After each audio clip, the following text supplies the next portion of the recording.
Want to mark spots and loot for your squad? Let's dive into pinging in Fortnite. First, open your map by pressing M.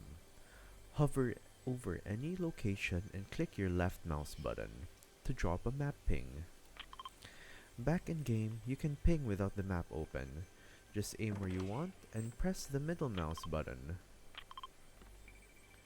This drops a marker on the ground showing exactly where you're pointing, perfect for callouts.